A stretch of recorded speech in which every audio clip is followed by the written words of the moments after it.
Nous avons hâte de vous voir partir, Madame la mairesse. À vos débuts, nous avons été attirés par vos sourires et éclats de rire. Cette attirance s'est dissipée et s'est érodée très rapidement au fur et à mesure que vous avez dévoilé et mis en exécution vos projets sans consulter la population. Vous avez prêté la sourde oreille aux réelles demandes de la majorité des citoyens de Montréal et décidé d'entendre juste un nombre infime de personnes ne dépassant nullement en pourcentage le nombre des doigts d'une main. Si vous pensez que vous allez pouvoir régler le problème du réchauffement climatique de la planète en vous attaquant aux automobilistes de Montréal, détrompez-vous, vous êtes loin de la réalité. Ce que vous ne voulez possiblement pas reconnaître est que beaucoup de Montréalaises et Montréalais vivent littéralement sur la route et se fient sur leur véhicule pour visiter leurs prospects et clients. Vous avez décidé de couper dans l'ultime outil de travail qui les aide à transporter échantillons, albums et autres. L'artère importante liant l'avenue Mont-Royal à Côte-des-Neiges facilitait le transfert de plus de 12 000 automobilistes par jour d'un bout à l'autre de la ville. Vous l'avez paralysée afin de la transformer en un parc d'amusement où actuellement les cyclistes montent la pente pour dégringoler une fois au sommet et à des vitesses vertigineuses, bien au-delà de leur capacité à freiner si un obstacle quelconque s'immobilise devant eux.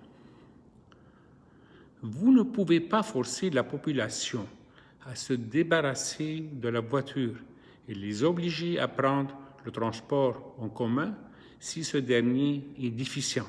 Il faudra investir d'énormes sommes d'argent étalées sur des années de construction afin de pondre un digne système proche des standards des grandes villes européennes.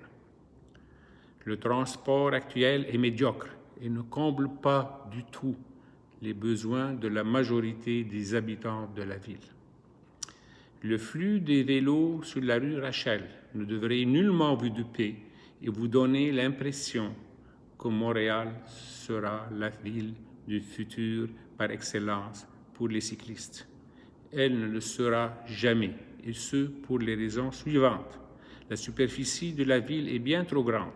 Le déplacement à vélo prendrait d'énormes temps de voyagement pour ceux qui ne vivent pas à proximité de leur lieu de travail.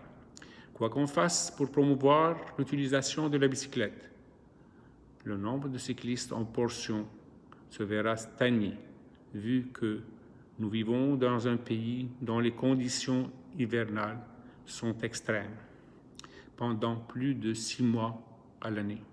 En plus, pour un bon pourcentage des autres mois, nos routes ne sont pas facilement navigables par bicyclette à cause des pluies, des vents, etc. Le nombre de personnes âgées augmente chaque année. Les enfants et leurs parents accompagnateurs, les gens qui ne peuvent pas ou ne veulent pas faire usage de la bicyclette vous laissent avec une balance volontaire minime en proportion.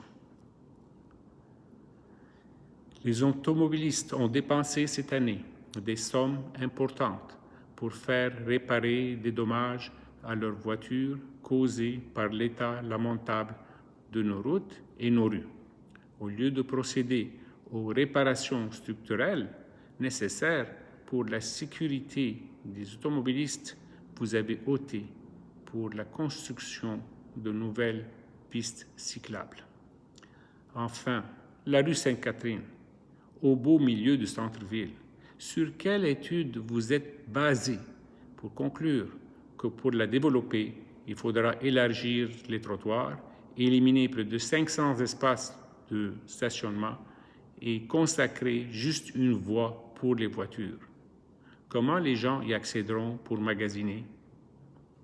Madame la mairesse, lors des prochaines élections municipales, j'aimerais, comme tant d'autres, militer pour un parti qui aura pour but de révoquer plusieurs décisions que vous avez prises et plusieurs projets que vous avez exécutés à la hâte et sans consultation.